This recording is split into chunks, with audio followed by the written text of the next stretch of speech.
Graça e paz, boa noite, uma alegria ver os irmãos aqui. Vamos abrir comigo em Romanos capítulo 4. Hoje, a porção que nos foi dada, do versículo 9 ao versículo 17, da carta de Paulo aos Romanos, no capítulo 4.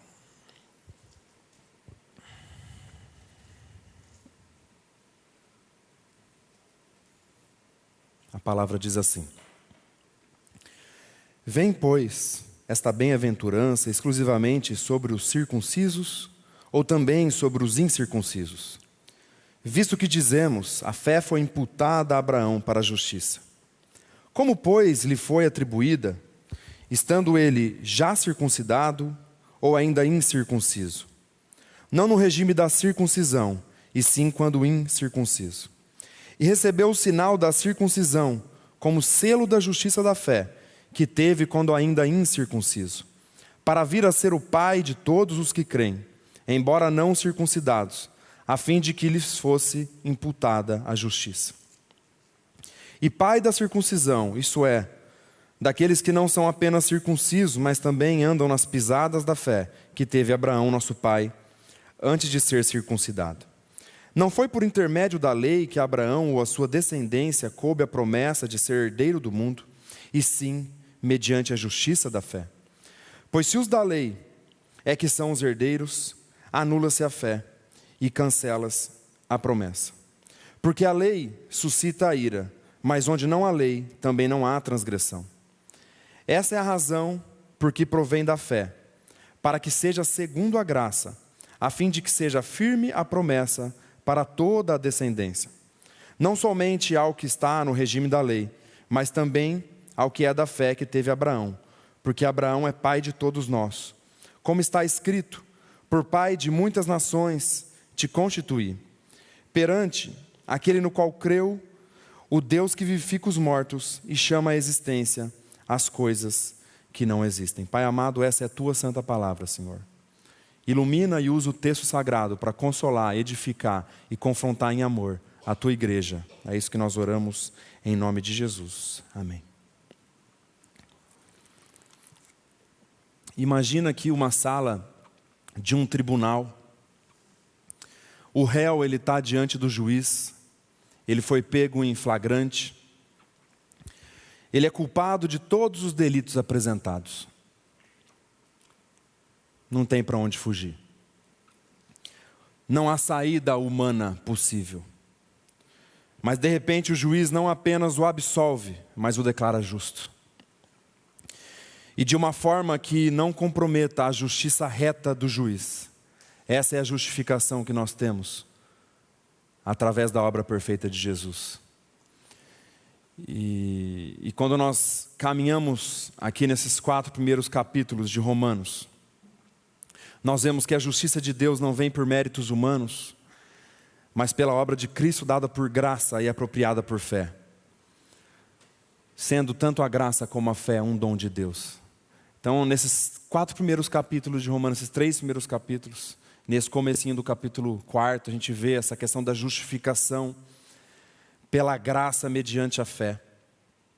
Então, por isso que eu acho interessante a gente daqui a pouquinho observar os versículos anteriores. Mas antes disso, vamos ler de novo com atenção o versículo 9 e o versículo 10, só os dois, do capítulo 4.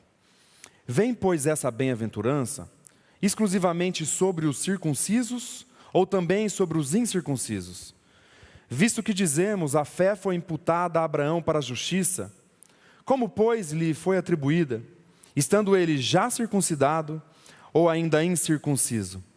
Não no regime da circuncisão, e sim quando incircunciso. Então, a partir do versículo 9 aqui, o apóstolo Paulo lhe responde uma pergunta. Aqui já para começar a desarmar as amarras religiosas e hipócritas daqueles ouvintes. Muitos fariseus, muitos religiosos, e aqui para começar desarmando esse orgulho religioso desses ouvintes. Ele começa mostrando essa bênção, essa bem-aventurança, e mostrando que ela não é exclusiva dos gentios, dos judeus circuncidados, mas também dos incircuncisos, Mas que bênção é essa que ele está falando? Então, por isso eu gostaria de ler de novo. Eu sei que os irmãos estudaram isso na semana passada, mas do versículo 6 ao 8 eu vou citar aqui. Se olhar ali os versículos anteriores. E é assim também que Davi declara ser bem-aventurado o homem a quem Deus atribui justiça. Olha a bênção aqui, a bênção de ser justificado por Deus, independente das obras. Bem-aventurados aqueles cujas iniquidades são perdoadas e cujos pecados são cobertos. Bem-aventurado o homem a quem o Senhor jamais imputará pecado. E o argumento do apóstolo Paulo é que essa bênção, essa bem-aventurança não é apenas para os judeus circuncidados na carne, mas também para os gentios que se apropriam da obra de Cristo por meio da fé. Então, a gente vê que essa passagem ela fala bastante de circuncisão. Então, eu acho interessante a gente entender a circuncisão. O que é a circuncisão? Quando nós olhamos para o Antigo Testamento, a gente vê uma ordem de Deus a Abraão, no capítulo 17 de Gênesis, onde ele manda Abraão e a sua descendência, os judeus também, circuncidarem a pele do pênis, o prepúcio, como forma de sinal daquele povo separado, daquele povo terreno. E aí você pode até pensar, mas o que isso tem a ver com o Senhor, né? Uma coisa assim até nos soa de fato estranha, né? Vamos abrir comigo lá em Gênesis, para a gente entender um pouquinho sobre isso. Capítulo 17 de Gênesis, nós vamos ler ali do versículo 9 até o comecinho do versículo 12. Vamos lá para Gênesis.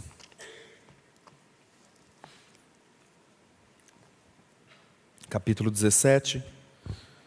Eu vou ler do versículo 9 até o comecinho do versículo 12. Disse mais Deus a Abraão: guardarás a minha aliança, tu e a tua descendência, no decurso das suas gerações.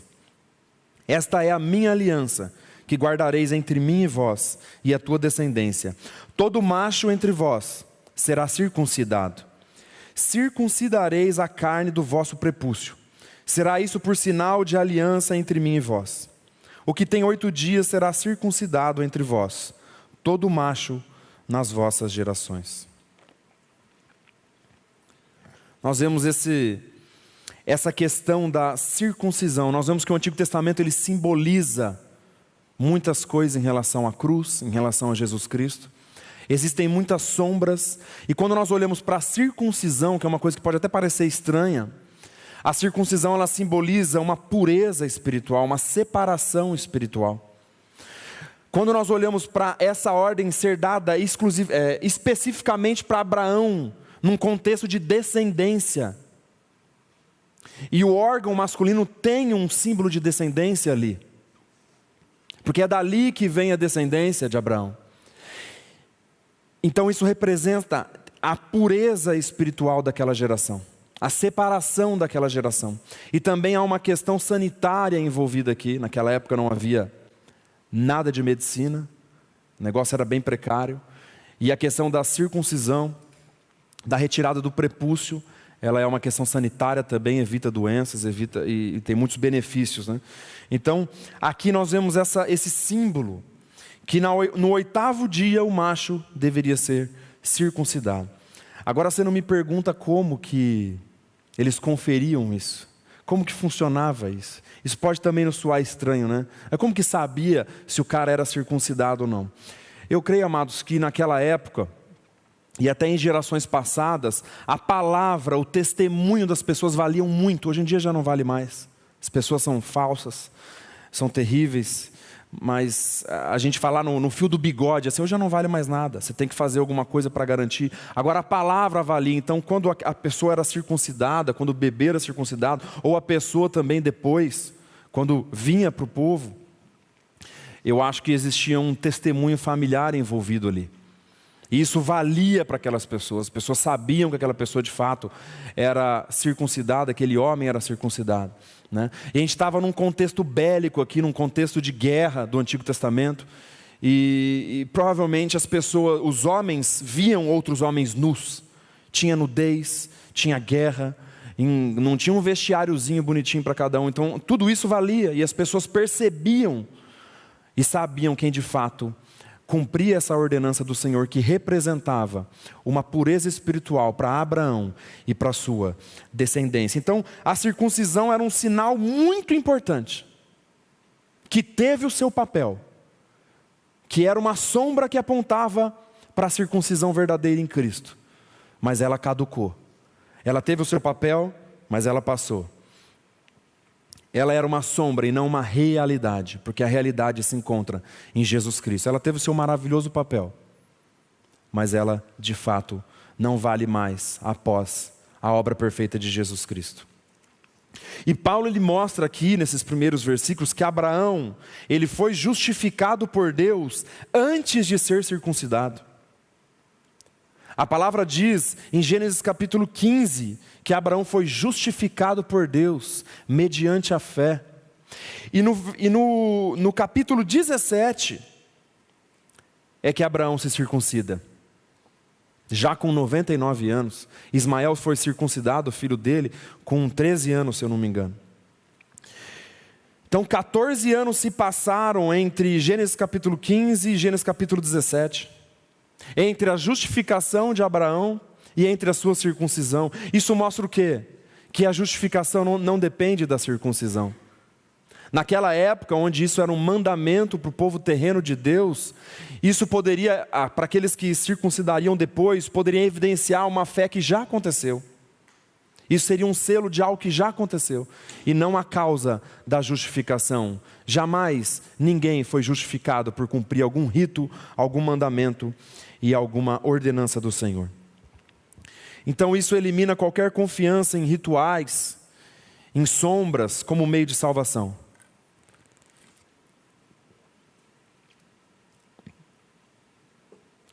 E era de fato um sinal de Deus para Abraão e sua descendência.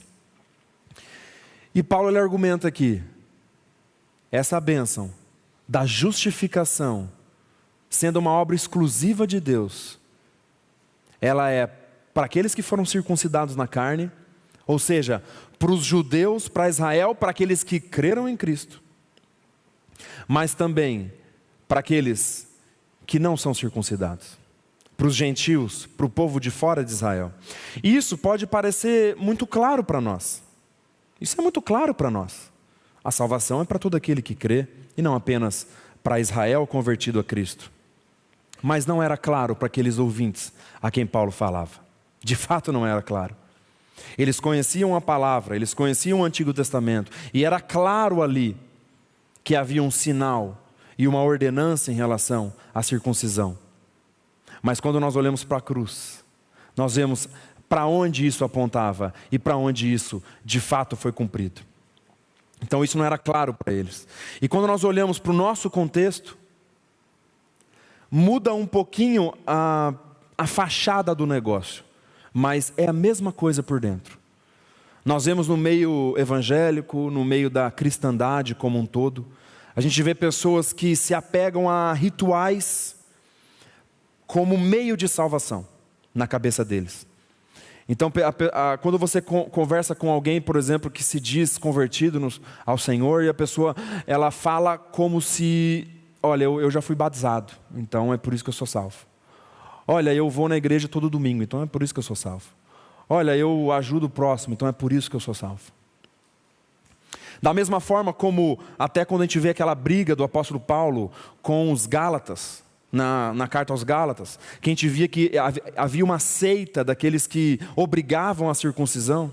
Da mesma forma hoje, existe uma seita, e quando eu falo individualmente na cabeça de muitas pessoas, que creem que a salvação, mesmo que seja de uma forma sutil, é pelas obras, ou é por ter sido batizado nas águas, ou é por ter feito alguma coisa religiosa. Então, essa coisa ela mudou assim a fachada dela, mas ela acontece hoje, é muito sutil. Então isso não garante a sua cidadania divina, a sua filiação em Cristo, nem o batismo nas águas, nem você tomar da ceia, nem nada disso. Se você não estiver de fato no Senhor Jesus, se você não estiver de fato em Cristo, quando, assim, só para ilustrar, para dar um exemplo, né? O passaporte, ele presume a sua cidadania, mas ele não garante a sua cidadania. E às vezes a pessoa usa o batismo, ou algum ritual, ou a ceia, ou o compartilhar do pão, né? Tomar do cálice, como se fosse a cidadania dele do céu. Mas aquilo pode até ser como um passaporte, isso pode ser uma evidência, mas não é a garantia. A garantia é a obra de Cristo e o que Ele fez por nós. A salvação pela graça mediante a fé em Cristo. Esse é o único fundamento da nossa justificação. Então, nós não devemos, amados, confundir a sombra com a realidade. Nós não devemos misturar judaísmo com cristianismo. E quando nós olhamos para igrejas evangélicas hoje, muitas, infelizmente, misturam judaísmo com cristianismo. E Jesus Cristo, enquanto esteve nesta terra, em seu ministério terreno, ele foi muito claro em relação a isso. Não se deve misturar judaísmo com cristianismo. Não se deve acrescentar coisas à nova aliança, coisas que já foram cumpridas nele.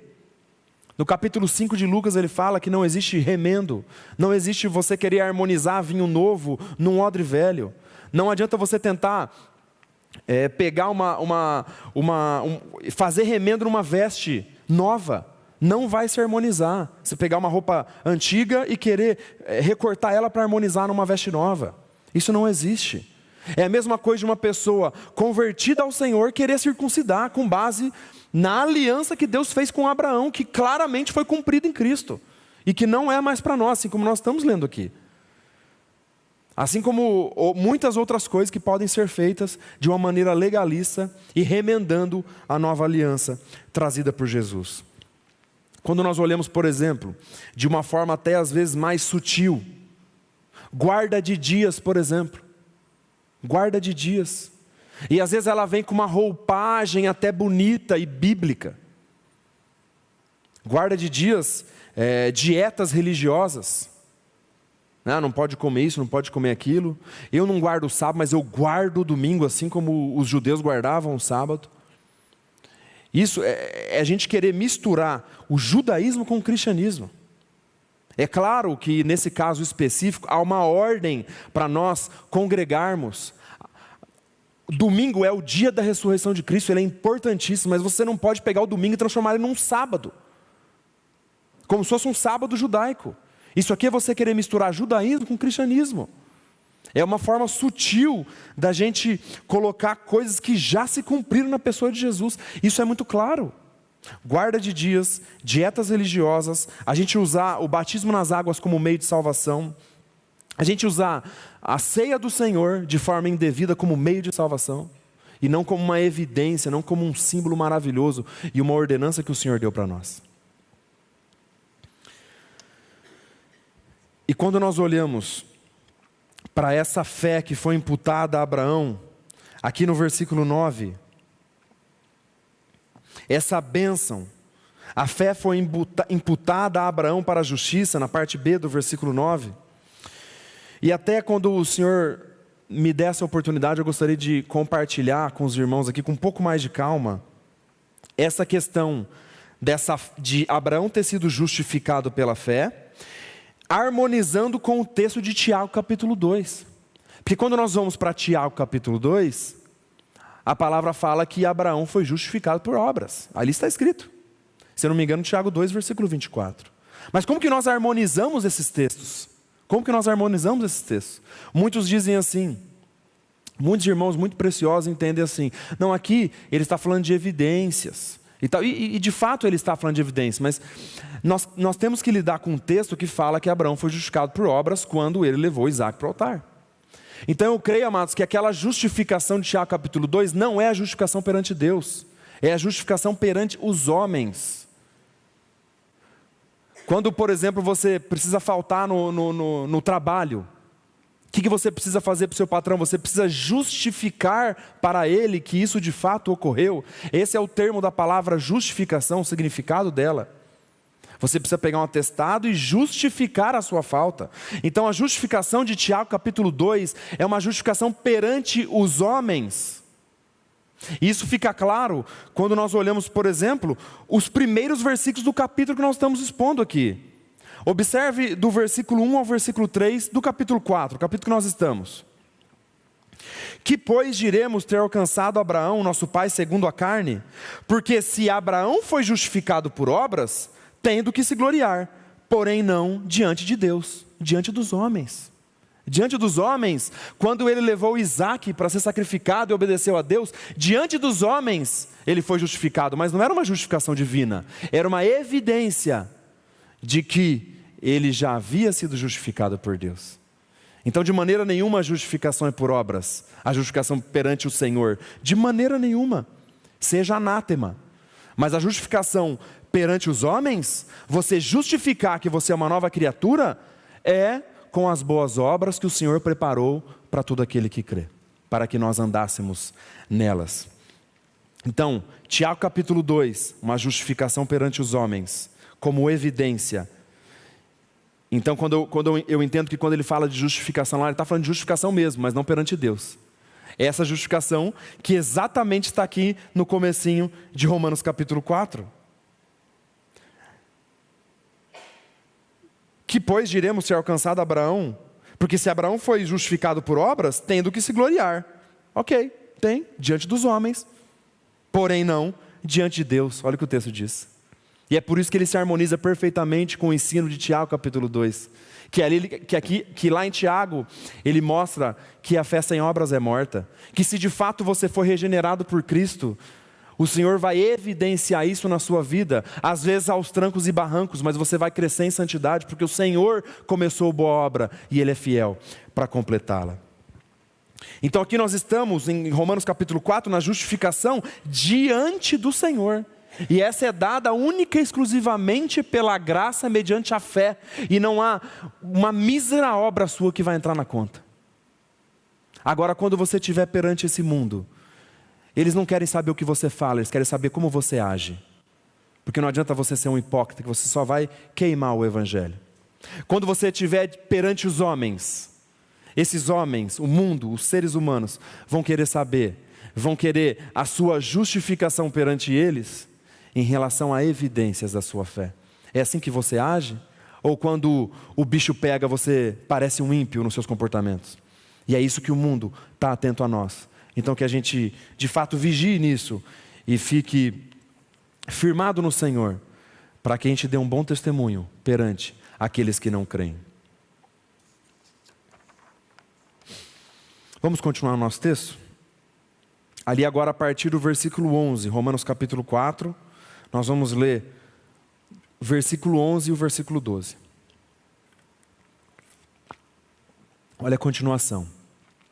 E recebeu o sinal da circuncisão como selo da justiça da fé que teve quando ainda incircunciso, para vir a ser o pai de todos os que creem, embora não circuncidados, a fim de que lhes fosse imputada a justiça, e pai da circuncisão, isso é, daqueles que não são apenas circuncisos, mas também andam nas pisadas da fé que teve Abraão, nosso pai, antes de ser circuncidado. Então o apóstolo Paulo mostra aqui que Abraão é pai dos incircuncisos que creem, dos gentios, e dos circuncisos que creem, que são os judeus que têm a fé de Abraão e não apenas o rito. Então, quando a gente vê essa analogia, esse simbolismo em relação à paternidade de Abraão, que não é uma paternidade divina, isso tem que ficar claro, é como descendente, esse simbolismo aqui de Abraão como pai, a palavra mostra claramente aqui nesses versículos que esse símbolo dele como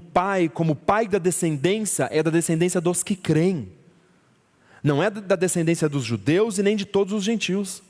E nem dos judeus que foram circuncidados na carne, mas daqueles que foram circuncidados na carne e creram em Deus, e também nos gentios que creram em Deus. Então é a família da fé que ele está falando aqui, a descendência de Abraão. Então Abraão não é pai de todos os judeus étnicos, ele não é pai de todo Israel, mas de todos que compartilham da mesma fé que Abraão teve. E que fé que Abraão teve? Abraão teve a fé em Cristo. Ele creu que Deus salvaria por graça, mediante a fé, unicamente por graça, e que ele proveria o sacrifício. É isso que Abraão creu. Isso é uma coisa que precisa ser muito clara aqui. Quem são os herdeiros da promessa em Jesus? Aqueles que creram em Cristo. Pedro, mas Abraão nem sabia quem era Jesus, mas ele creu em Cristo. Ele sabia que Deus colocaria um sacrifício perfeito e salvaria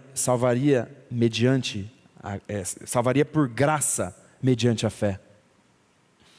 Aqueles do Antigo Testamento, todos foram salvos pelo sangue de Jesus Cristo. Todos. Os que creram. Todos os que creram em Deus, depositaram a sua fé em Deus no Antigo Testamento, foram salvos pela graça de Deus, mediante a obra de Jesus Cristo. Aqueles que creram que Deus enviaria o sacrifício, enviaria o Messias, enviaria o Cordeiro perfeito.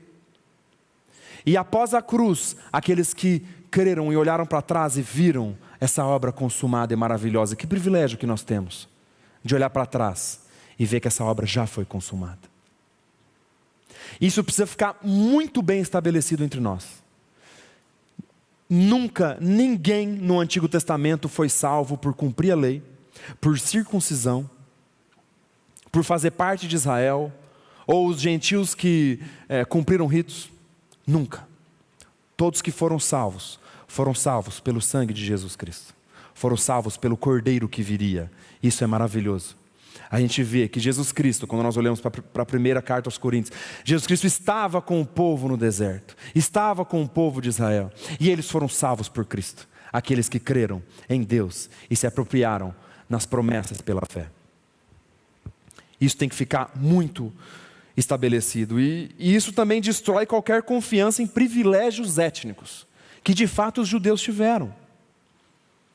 Eles receberam as promessas, eles tiveram esse privilégio, mas esse privilégio não salva ninguém. Não salva ninguém. Privilégios éticos e nacionalistas. E para nós é da mesma forma. Pedro, mas eu não sou judeu, mas é da mesma forma. Não adianta você ser filho de crente. Minha mãe é crente, meu pai é cristão, minha mãe é evangélica, meu pai é evangélico, então eu venho com eles na igreja às vezes, então está tudo certo. A salvação não é por descendência. A salvação é por graça, mediante a fé na obra de Jesus Cristo.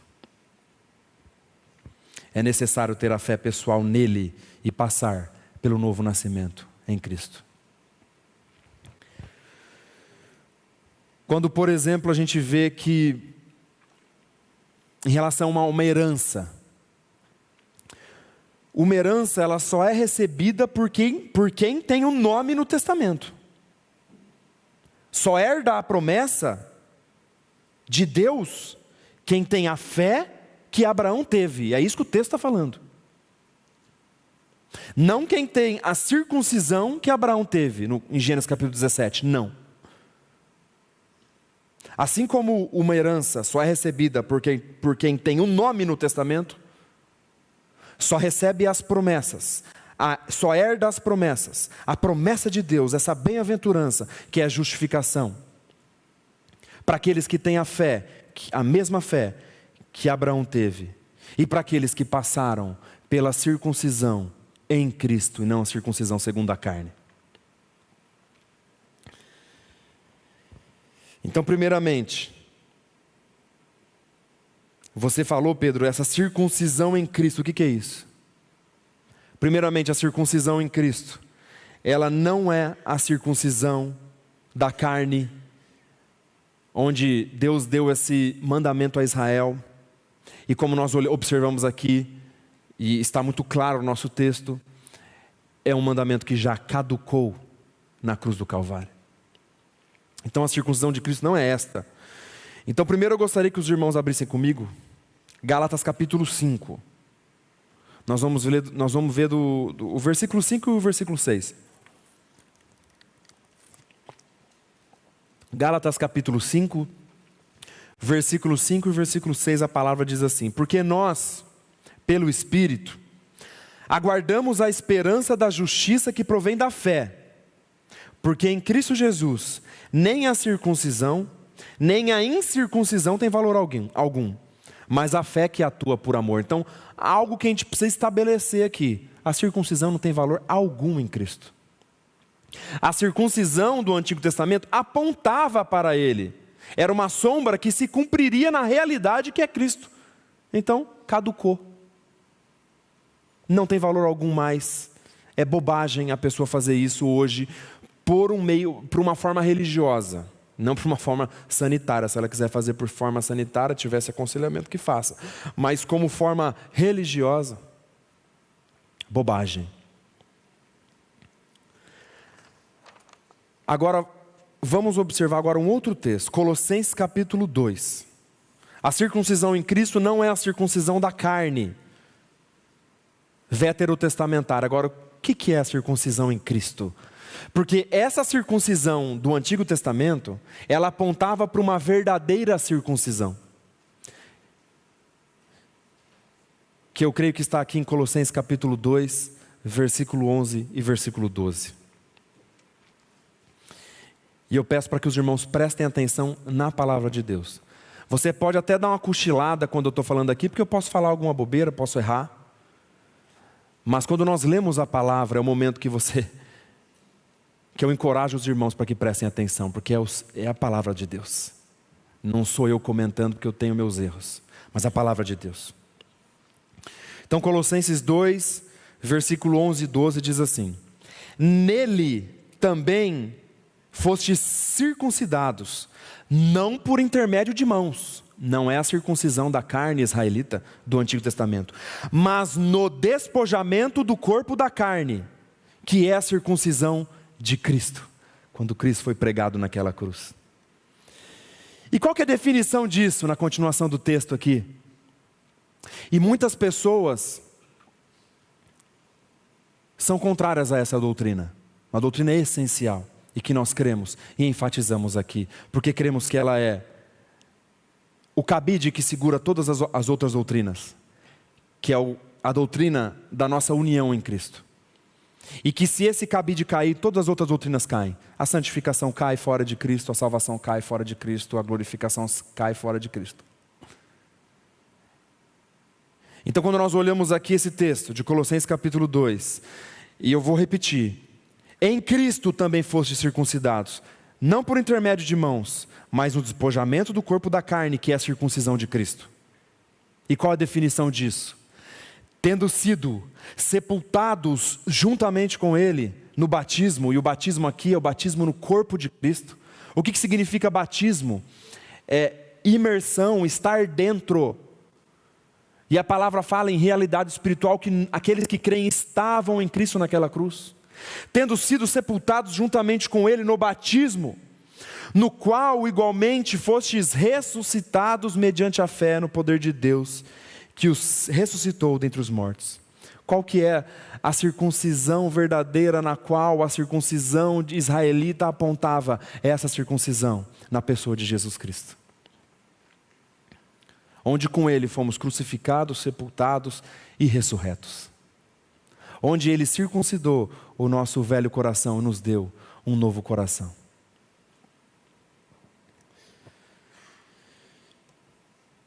E quando nós olhamos, por exemplo, para o batismo nas águas, que é importantíssimo, que é uma ordenança divina, e nós não negamos isso, é uma ordenança divina o batismo nas águas, para aqueles que confessam a sua fé em Jesus Cristo.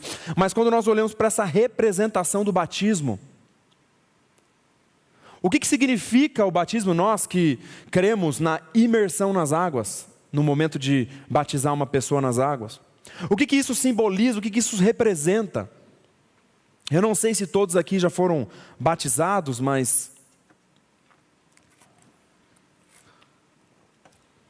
quando aquele irmão, aquele pastor, aquele líder, ou aquele irmão,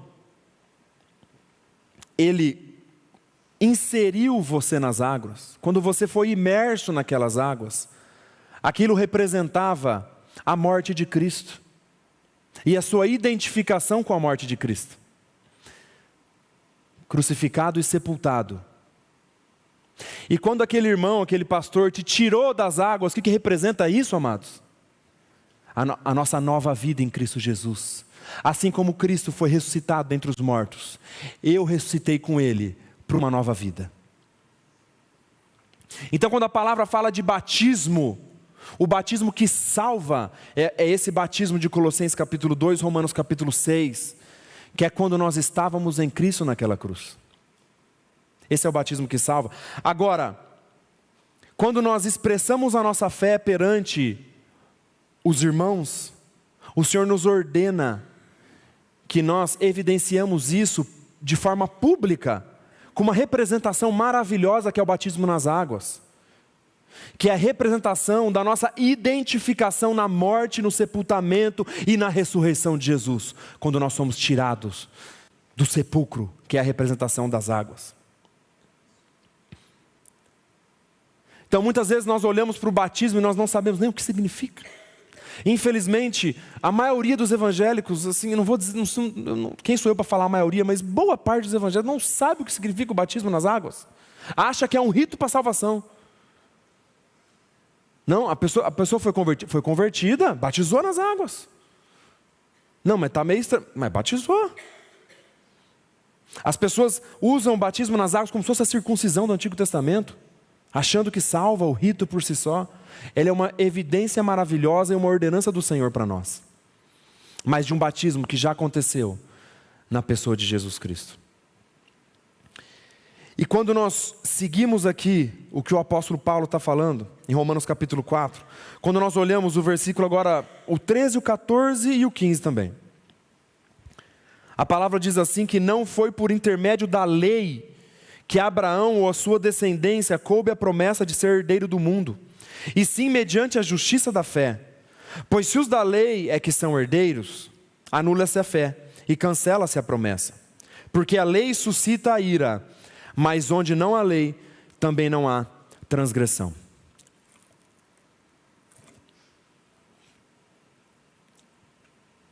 Então o apóstolo Paulo está lembrando aqui que essa promessa feita a Abraão não veio por meio da lei. Porque a lei, ela veio séculos depois com Moisés. Agora, a apropriação pela fé, ela vem muito antes. Se fosse pela lei de fato, como muitos entendem, erroneamente, ninguém herdaria essa descendência de Abraão. Ninguém. Porque ninguém é capaz de cumprir a lei de uma forma perfeita, irretocável e sem pecado.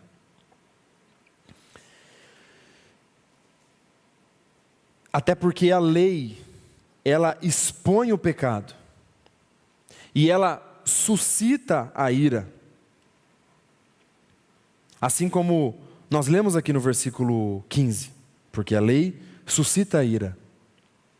A lei expõe o pecado da humanidade. Porque a humanidade é incapaz de cumprir a lei de Deus. Uma lei perfeita para seres humanos que herdaram o pecado de Adão.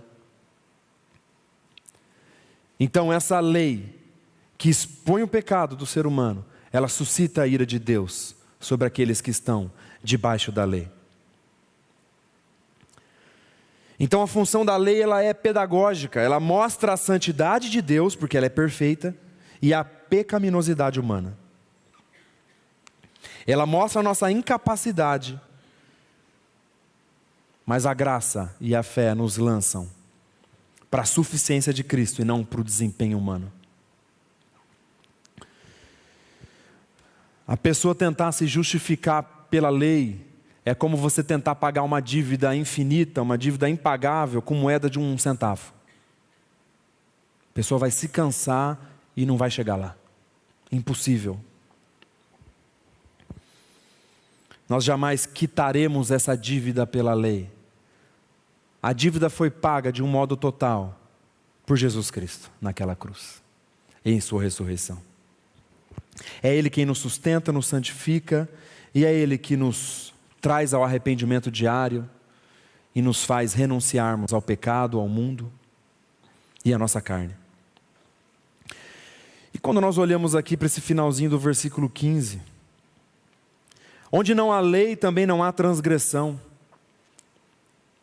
o que o apóstolo Paulo não está querendo dizer com essa passagem? Ele não está querendo dizer ele não está dizendo, né, que sem lei não existe pecado. Porque é muito claro que o pecado já existia antes da lei mosaica. O pecado foi herdado em Adão. Então aqui, amados, eu creio que ele está dizendo que sem lei não há transgressão no sentido de você violar um mandamento claramente estabelecido. A palavra usada aqui por Paulo, transgressão, ela significa ultrapassar um limite claramente estabelecido. Então, onde não há lei revelada, o homem continua sendo pecador. Quando nós olhamos, por exemplo, para Romanos 3, versículo 23, que nós já estudamos aqui. Todos pecaram, destituídos estão da glória de Deus. Antes da lei, as pessoas pecavam, mas não havia aquele tipo de culpa legal. Quando nós olhamos, por exemplo, para a lei mosaica, aquelas punições. Por que não havia aquelas punições antes, terrenas? Porque não havia uma culpa legal da transgressão, porque ainda não havia lei. Mas o homem era pecador? Claro. O homem estava condenado diante de Deus? Claro. Todos herdaram o pecado de Adão e são indesculpáveis diante do Senhor.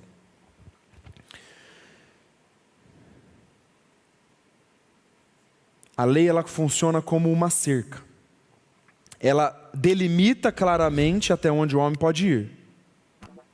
E sem a cerca, então assim, a lei é como se fosse uma cerca, delimitando. E se a gente tirar a cerca, se não existir a cerca, o homem continua pecando. Mas ele não pode ser acusado nessa terra de quebrar ou de pular a cerca que não estava lá. E eu creio que esse é o ponto do apóstolo Paulo aqui. Não há uma transgressão claramente estabelecida enquanto não há lei, mas há pecado e há condenação diante do Senhor. A lei de Deus é santa, justa e boa. Portanto, a lei de maneira nenhuma cria o pecado, mas ela aponta para o pecado. Ela expõe o pecado. Expressei mal. A lei, ela expõe o pecado do ser humano. Porque a lei, ela transforma o pecado do ser humano em uma transgressão consciente. Porque antes do mandamento claro do Senhor, a pessoa podia se apegar de que não tem mandamento escrito. Então o que o apóstolo está dizendo é que com a lei isso se torna claro no coração do pecador. Aquilo é pecado e ponto final. Há um mandamento estabelecido, uma transgressão claramente deturpada, violada. E eu creio que é esse o ponto do apóstolo Paulo aqui.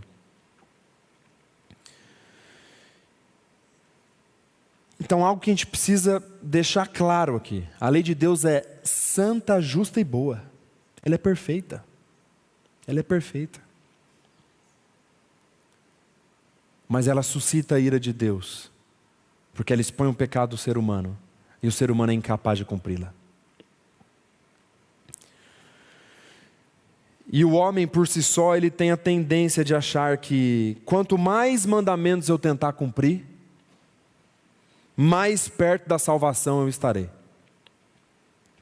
Mas Paulo está mostrando aqui, no meu entendimento, que é o contrário. Quanto mais mandamentos estabelecidos tiver, mais transgressões terão. O ser humano é incapaz de cumprir. Então, quanto mais mandamento, mais transgressão. E quando nós olhamos, por exemplo, para Romanos capítulo 7, que também fala que nós somos unidos a Cristo e mortos para a lei no corpo de Cristo, ali também mostra que a lei, ela eu não lembro a palavra que está lá, depois os irmãos podem ver ali do versículo 1 ao 6 de Romanos capítulo 7. A lei, ela atiça o pecado do ser humano, porque quando, parece que o proibido é mais gostoso, né? Quanto mais mandamento tem, e o ser humano olha para aquilo, e ele sabe que não pode, e a carne dele chega a exalar. Então nós Todos aqueles que ainda não creram em Cristo estão debaixo da condenação da lei. E é impossível cumprir a lei, é impossível cumprir a lei de forma perfeita. Nós somos incapazes.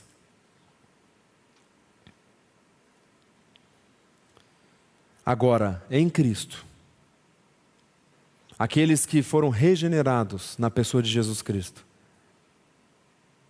esses foram capacitados pelo Senhor, não por si só, mas pelo Espírito, de cumprirem os mandamentos do Senhor. Isso é maravilhoso, isso é totalmente diferente.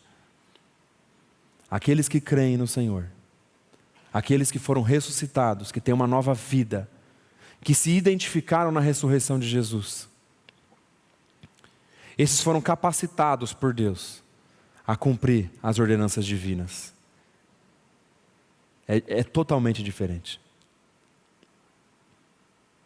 E se eles caírem, e vão cair em algum momento, é correr para o Senhor, que a dívida já foi paga em Jesus Cristo. E Ele vai trabalhar conosco, Ele vai nos santificar, Ele vai nos fazer, vai nos moldar ao caráter de Cristo, em nossa santificação. E esse prisma é totalmente diferente. Quando nós seguimos o nosso texto, versículo 16 e 17, a palavra diz assim: essa é a razão por que provém da fé, para que seja segundo a graça, a fim de que seja firme a promessa para toda a descendência, não somente ao que está no regime da lei, mas também ao que é da fé que teve Abraão, porque Abraão é pai de todos nós. Como está escrito, por pai de muitas nações te constituí. Aqui ele está citando Gênesis capítulo 17, versículo 5. Perante no qual creu o Deus que vivifica os mortos e chama à existência as coisas que não existem. Então, o que a graça de Deus nos garante, amados? Mediante a fé, o que nos garante? Primeiro, segurança. Se dependesse de nós, nós cairíamos. Se dependesse de nós, não haveria descendência, não haveria salvação em Cristo. Mas graças a Deus por Jesus Cristo, que quando a lei foi enfraquecida por causa da carne, isso também está em Romanos, em Cristo Ele cumpriu a santa exigência da lei, e nele nós somos justificados. A lei foi enfraquecida por quê? Porque a lei de Deus é maravilhosa, ela é perfeita, ela é boa, mas por causa da carne do ser humano, do pecado do ser humano, ela foi enfraquecida. O propósito que ela tinha foi enfraquecido porque o ser humano não consegue cumpri-la. Mas Jesus cumpriu a lei em seu ministério terreno, foi para aquela cruz e nos justificou por graça e somente por graça. Então ela nos dá segurança. Ela alcança judeus e gentios, desde o hipócrita religioso, desde o fanático religioso, até o maior pecador, o mais imoral, o mais degradante, a graça de Deus pode alcançar. Então isso é um símbolo do judeu ao gentil. A fé de Abraão é em um Deus que vivifica os mortos, assim como o texto diz. E chama à existência as coisas que não existem. Nós estamos falando aqui de vivificação. O que estava muito bem vivo, vivíssimo em nós, antes de nós nos apropriarmos da obra da cruz? Sabe o que estava muito vivo em nós? O nosso velho homem em Adão. O nosso velho homem caído em Adão, esse estava muito vivo. Mas a palavra diz, e até nós comentamos sobre o batismo aqui, por exemplo, que quando nós nos identificamos com Cristo em sua obra, a palavra mostra que o nosso velho homem, o nosso pecado, a nossa iniquidade, foi crucificada com Cristo. Então, o que não deveria estar vivo, que era o velho homem, foi morto em Cristo Jesus. Agora o texto fala de vivificação aqui. E o que deveria estar vivo e não estava vivo? O nosso espírito. O nosso espírito estava morto diante de Deus, porque nós herdamos o pecado em Adão, e nosso espírito estava morto diante de Deus. E não deveria estar, mas estava, por conta do pecado de Adão e por conta do nosso pecado. E o que aconteceu? Na obra maravilhosa de Jesus, assim como a cruz crucificou aquilo que não deveria estar vivo, o velho homem morreu e foi sepultado. Aquilo que deveria estar vivo e que estava morto, que é o nosso espírito, isso foi resolvido na ressurreição de Cristo. A palavra diz claramente que quando Cristo ressuscitou, nós ressuscitamos juntamente com Ele.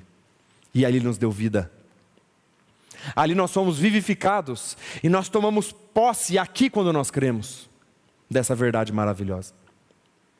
Um Deus que chama à existência as coisas que não existem. Você crê que foi feita uma nova criatura em Cristo? Você crê que você foi vivificado em Cristo? O seu espírito que estava morto foi vivificado no Senhor?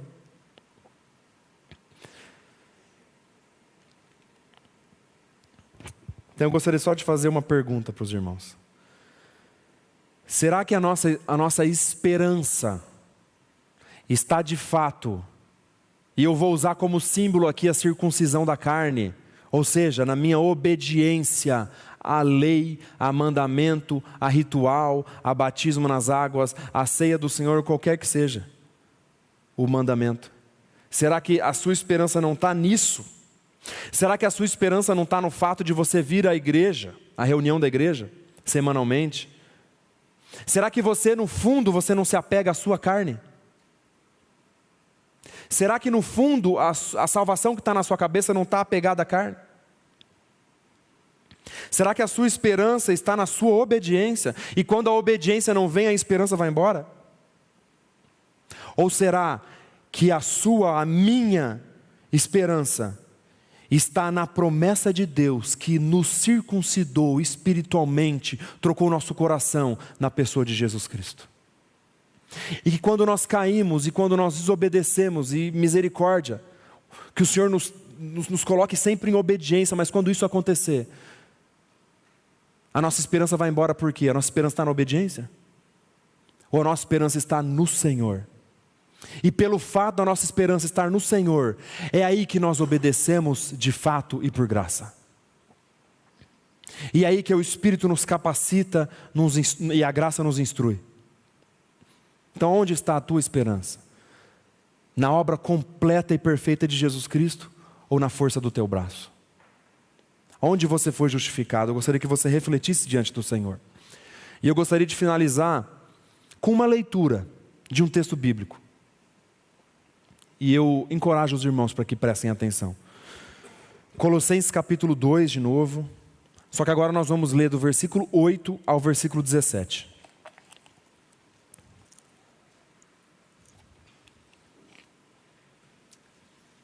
É um alerta para nós. E ao mesmo tempo é um consolo para nós. Essa palavra, esse trecho.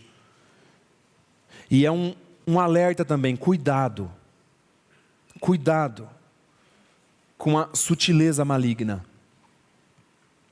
para tudo que não está na centralidade de Cristo. Então vamos ler Colossenses capítulo 2, do versículo 8 ao versículo 17, a palavra diz assim: Cuidado, que ninguém vos venha enredar com sua filosofia e vãs sutilezas, conforme a tradição dos homens, conforme os rudimentos do mundo e não segundo Cristo. Porquanto nele habita corporalmente toda a plenitude da divindade. Também nele estáis aperfeiçoados. Ele é o cabeça de todo principado e potestade. Nele também fostes circuncidados, mas não por intermédio de mãos, mas no despojamento do corpo da carne, que é a circuncisão de Cristo. Tendo sido sepultados juntamente com ele no batismo, no qual igualmente fostes ressuscitados, mediante a fé no poder de Deus, que o ressuscitou dentre os mortos. E a vós outros que estáveis mortos pelas vossas transgressões e pela incircuncisão da vossa carne, vos deu vida juntamente com ele, perdoando todos os nossos delitos, tendo cancelado o escrito de dívida que era contra nós e que constava de ordenanças, o qual nos era prejudicial, removeu inteiramente, encravando-o na cruz. E despojando os principados e as potestades, publicamente os expôs ao desprezo, triunfando deles na cruz. Ninguém, pois, vos julgue por causa de comida e bebida, ou dia de festa, ou lua nova, ou sábados, porque tudo isso tem sido sombra das coisas que haviam de vir, porém o corpo, a realidade, encontra-se em Cristo. Pai amado, te damos graças pela tua santa palavra, Senhor. Para que todos aqui que ouviram a tua palavra, creiam de fato que foram espiritualmente circuncidados na pessoa de Jesus Cristo, que tiveram um coração trocado, que receberam uma nova vida na ressurreição de Cristo. Pai, nós pedimos pelo consolo, pelo encorajamento e pelo confronto em amor da tua igreja, e nós oramos em nome de Jesus. Amém.